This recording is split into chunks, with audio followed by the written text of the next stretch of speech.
d'arriver encore une fois depuis à ce nouveau numéro que nous réalisons voilà, depuis la ville de Goma où nous recevons Messieurs Dufina Tabou. Messieurs Dufina, bonjour. Et bonjour, monsieur le journaliste. Bonne arrivée et merci d'avoir accepté notre invitation.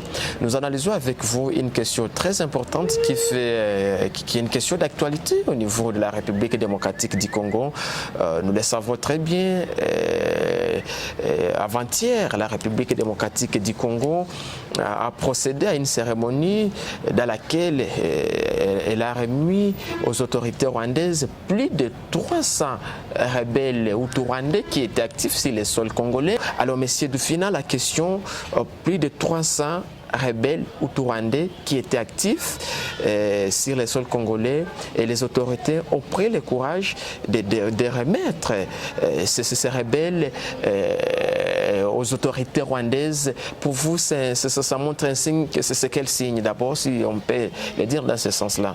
En fait, en tant qu'activiste de droits humains, nous n'avons pas apprécié cette activité. Au départ, c'était maintenant ce qu'on peut appeler le retour forcé. Parce que le retour doit être volontaire. Ouais. Et quand c'est un retour volontaire, on vérifie ceux-là qui ont causé des bavures, qui ont fait des violations des droits humains à partir de notre terre ici, on devait les sanctionner. Mais curieusement, comme c'était un retour obligatoire, on prend les gens, on les ramasse, on fait cette cérémonie de remettre officiellement ces gens aux mains du gouvernement rwandais. Nous n'avons pas apprécié cela, puisqu'on devait faire un retour volontaire. Donc là, ça passe par la MONUSCO, oui. Et là, on va traiter les dossiers par dossier et récupérer ceux-là qui ont fait des violations graves. Donc là, vous voulez dire que le gouvernement congolais a mal procédé? Tellement, il a mal procédé. C'est un retour, je dirais, forcé. Est-ce que ça ne montre pas une bonne coopération entre les deux pays? Une bonne coopération, mais maintenant, tous ces gens qui ont causé des violations de droits humains sont partis sans être sanctionnés. C'est déjà un danger.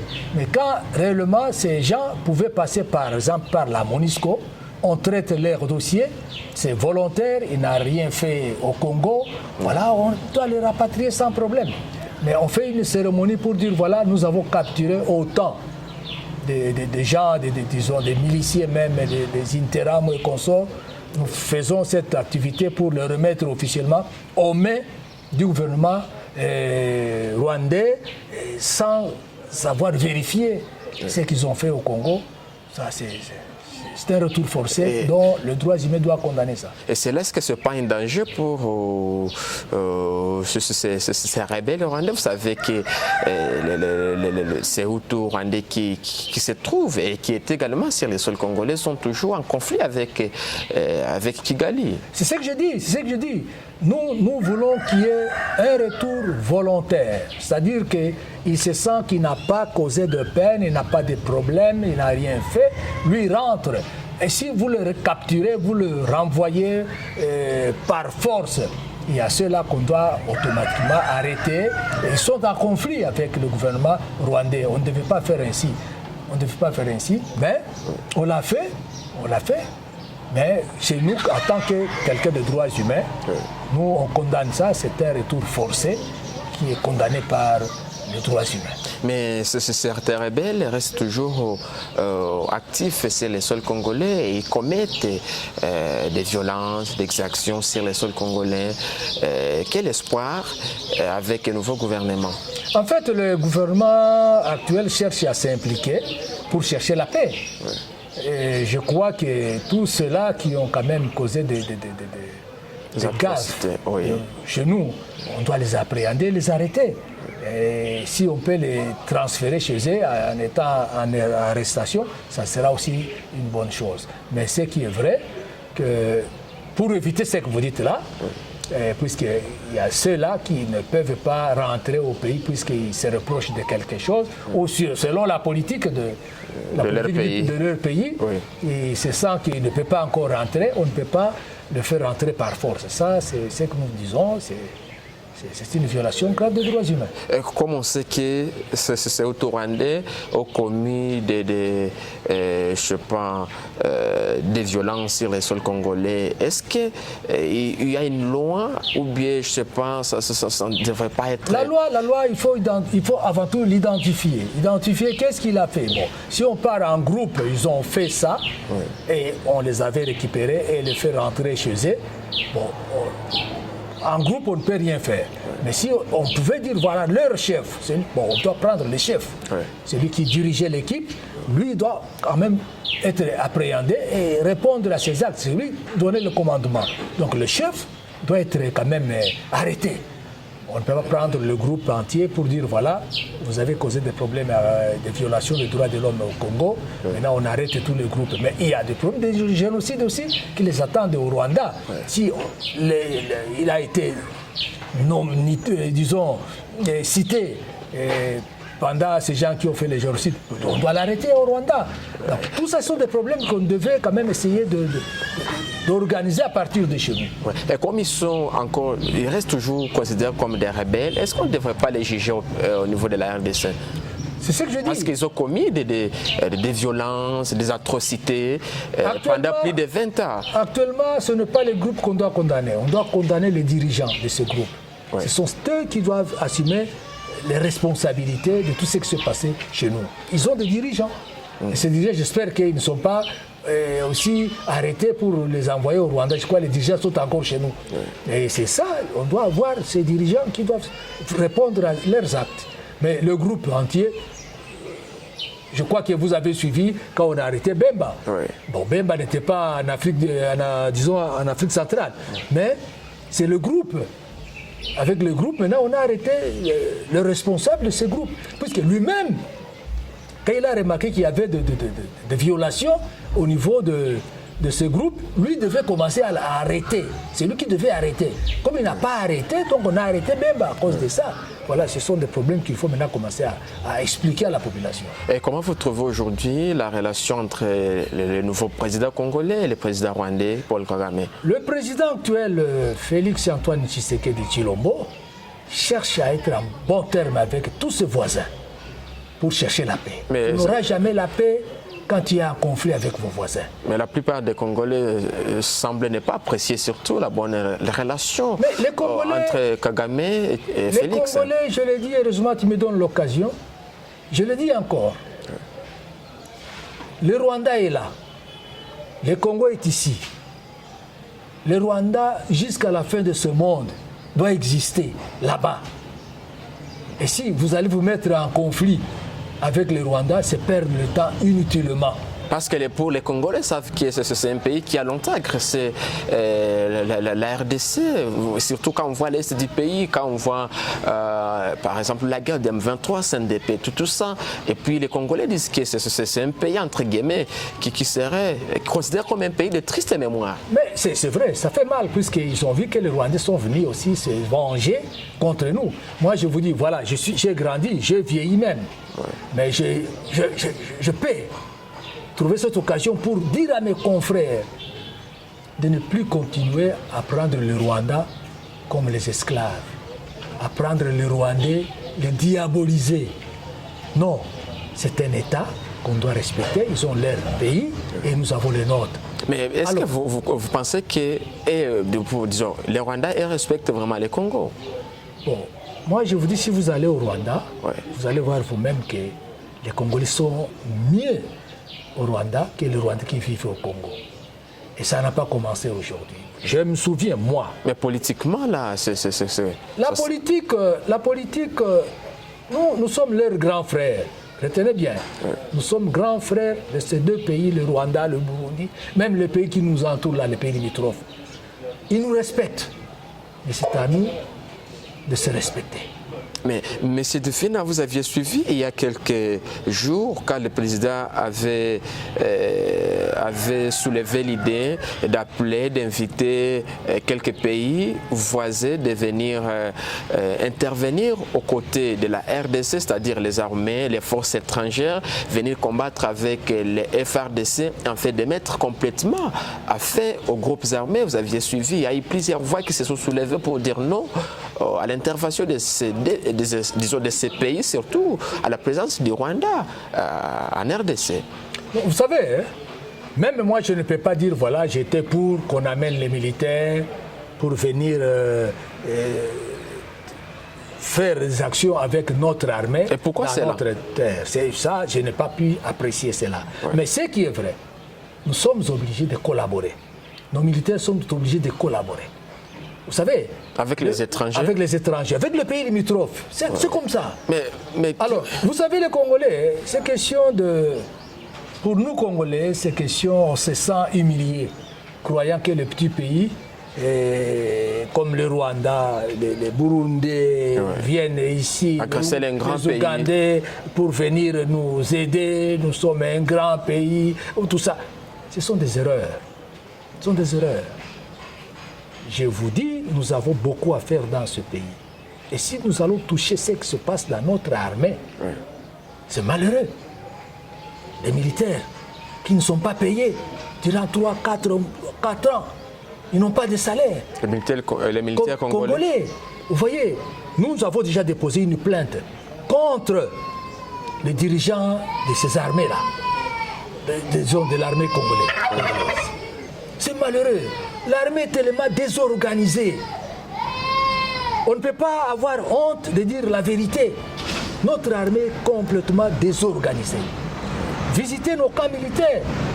Regardez comment est-ce que les militaires vivent. Désorganisés dans quel sens? Dans tous les domaines. Oui. Dans tous les domaines. Ils sont désorganisés. Vous savez, on ne peut pas avoir honte de dire la vérité. Moi, je fais le tour. Je visite le camp militaire, je cause avec les militaires et les policiers. Il y a beaucoup à faire dans notre armée. On ne peut pas avoir honte de dire la vérité. Allez voir l'armée rwandaise, comment ils sont organisés. Allez voir l'armée burundaise, l'armée ougandaise. Il faut dire la vérité. Mais qu'est-ce qui manque aux Congolais ou bien au Congo pour que l'armée soit organisée? Mais ce sont les mauvais dirigeants qui sont là.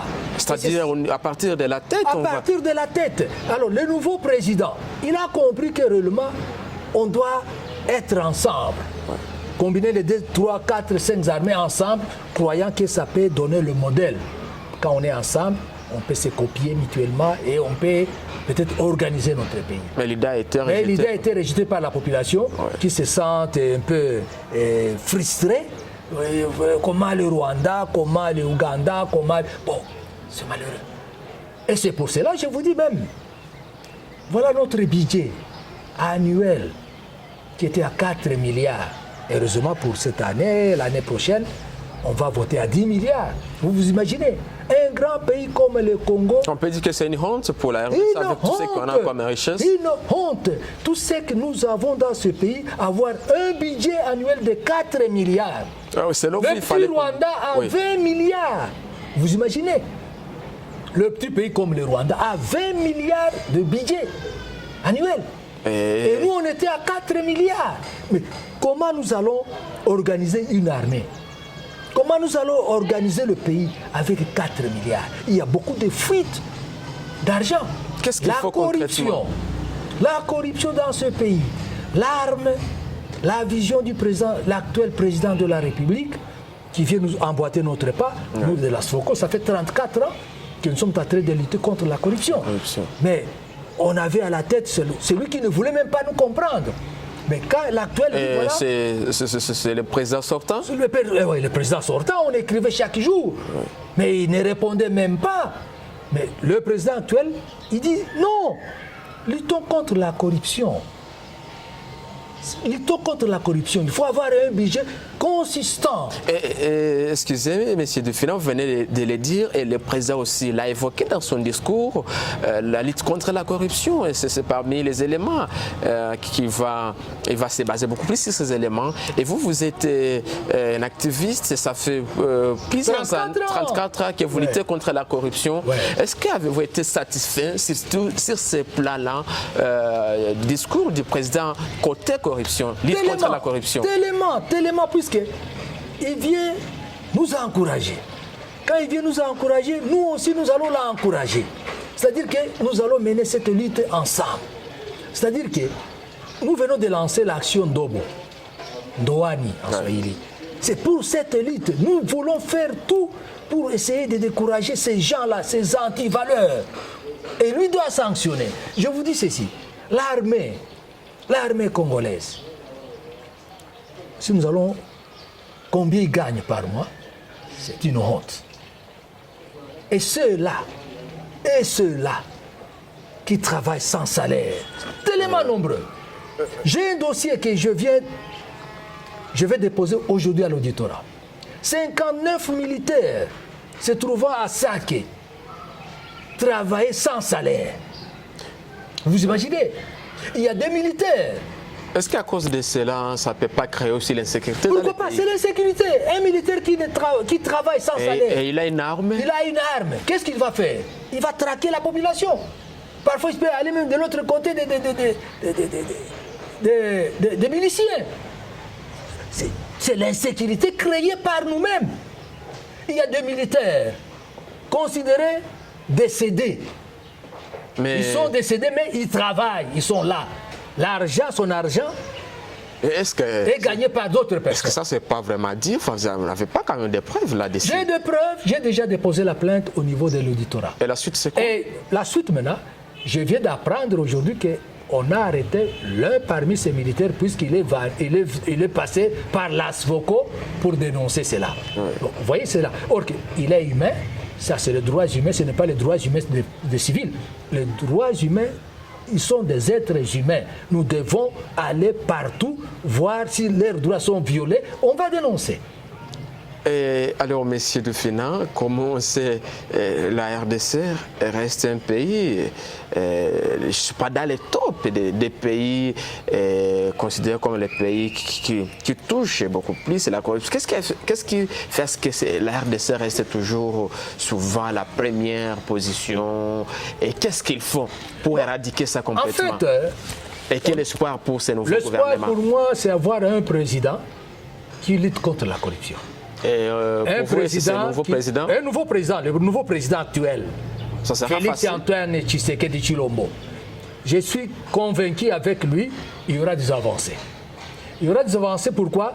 Il cherche à faire respecter les droits de l'homme. C'est ça. Et je commence à comprendre, puisqu'il a vécu longtemps en Europe. Il n'est pas comme nos présidents qui sont venus dans des forêts ici. Ils n'ont pas l'idée du respect des droits de l'homme. L'homme a droit à la vie, l'homme doit manger, l'homme doit travailler, l'homme doit avoir quand même un minimum de la vie. Mais d'autres qui étaient avec nous avant, on orientait les gens à danser, à chanter, à voler. L'article 15, débrouillez-vous, tout le monde se débrouille. Voilà, c'était leur mode de vie. Mais actuellement, l'actuel président, qui cherche avant tout d'être en bon terme à tout avec ses voisins, c'est déjà un pas. Et il va même au-delà maintenant. D'autres pays au niveau de l'Europe, de l'Amérique, tout ça, qu'on soit en bon terme avec ces gens pour avoir la paix dans notre pays. C'est déjà un pas. Acceptons les autres, vivons en bon terme avec nos voisins, évitons des conflits inutiles, puisque les Rwandais resteront jusqu'à la fin du monde là où ils sont. Et nous, Congolais, nous serons ici jusqu'à la fin du monde. Mais je crois que le Rwanda aussi, peut-être, devrait apprendre à respecter les grands Congos.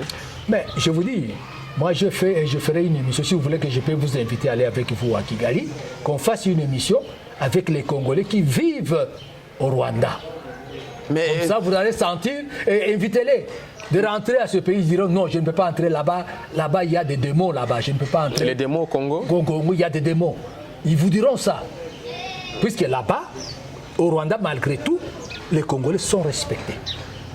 Imaginez. Est-ce que vous ne voyez pas que ces Congolais, peut-être qu'ils le disent, c'est parce qu'ils ont trouvé que le social, le mode de vie est moins cher au Rwanda qu'en RDC? Un exemple simple. Quand je suis allé au Rwanda, avec les journalistes d'ici, pour aller, comme je vous invite aussi, on peut faire un jour, on fait quelques heures au Rwanda, vous allez remarquer. Là, il y a une école consulaire des Congolais. Ouais. Demandez aux Congolais s'ils peuvent accepter qu'il y ait une école consulaire de Rwandais ici. Demandez-les s'ils peuvent accepter. Et pourquoi? C'est ça les Congolais. C'est ça les Congolais.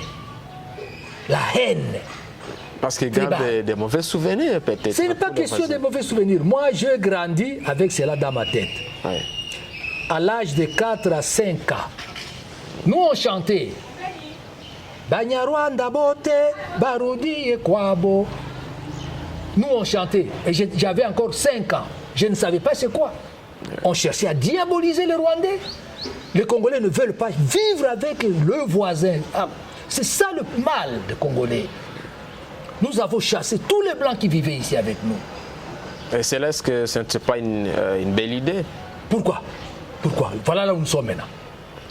Voilà là où nous sommes maintenant. Il n'y a pas un changement ou bien un changement? Voilà, Il y a des avancées? Si vous êtes encore jeune, moi j'ai vécu avec, à cette époque-là, j'ai l'expérience, j'ai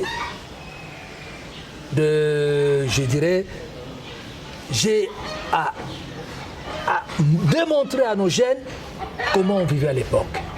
J'ai l'histoire, parce que je l'ai vécu. Mais vous n'avez pas de référence. Vous pouvez croire qu'à notre époque, on souffrait. Non, on vivait bien à cette époque-là. Mais malheureusement, oui, on n'a pas fait comme Nelson Mandela. Si on pouvait faire comme Nelson Mandela, le pays pouvait aller très loin. Voilà, Monsieur Dufina, nous tendons vers la fin de cet entretien en aimant toujours des tueries à Béni, dans la partie nord de la province du Nord Kivu, pendant qu'il y a des opérations militaires contre les présumés rebelles ADF, mais la population continue à payer les pots cassés. Qu'est-ce qui se passe concrètement à Béni? Je peux commencer par regretter avec les morts qu'on est en train de tuer à Béni.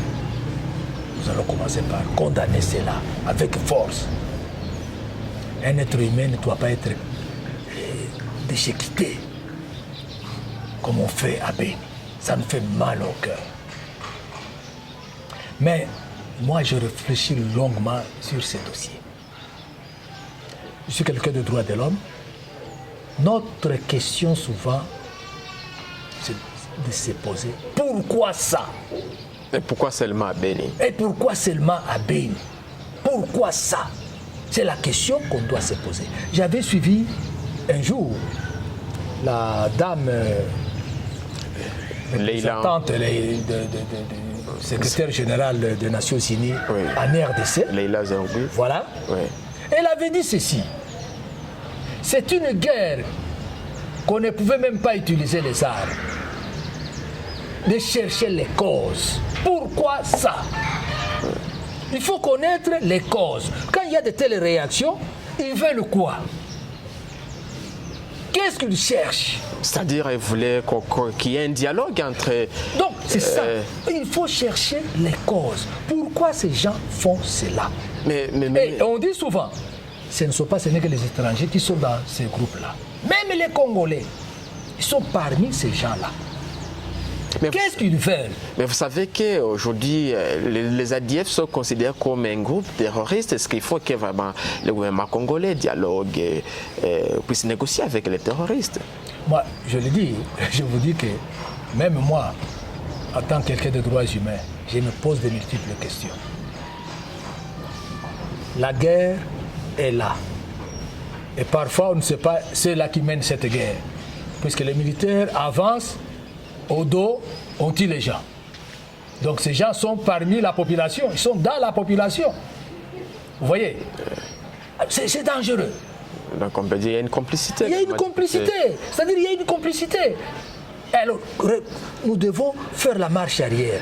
Pourquoi ces gens viennent tuer nos confrères? Les causes, cherchons les causes. Sinon, je ne sais pas si... Puisque dans des petites choses comme ça, il peut y avoir des alliances maintenant.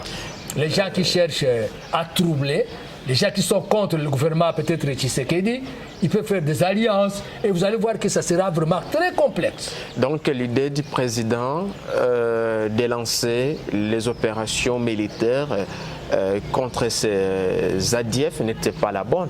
Bon, selon moi, je le dis, ça me concerne. Parce que et ça concerne même ceux de la MONUSCO qui avaient même dit cela. C'est vrai parce qu'il y a les opérations. Les opérations sont là. Et on tue toujours la population. Les opérations sont là. Oui. Mais par contre, on continue à tuer les gens.